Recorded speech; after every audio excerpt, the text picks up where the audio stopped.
this is where people are talking as on today green hydrogen. Then NTPC has come one step forward. Now nearly 1.87 lakh crores investment over a period of 7-8 years. And also Honorable PM has laid foundation and backward integration with green energy, that is solar, wind, pumped energy, everything. Here if you see, one is petrochemical, one is green energy downstream industries, green hydrogen.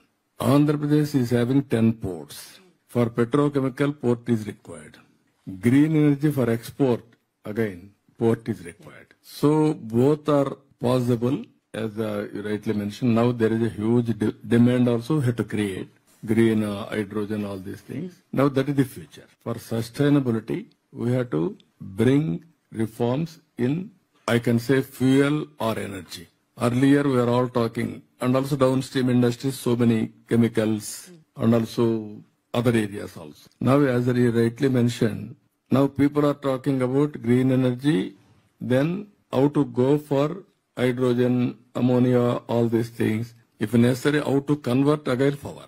This is a very interesting situation is happening today now. For that, Andhra Pradesh is the leader.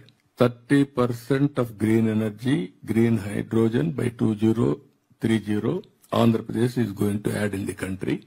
We are proud of it. 1/3 from Andhra Pradesh.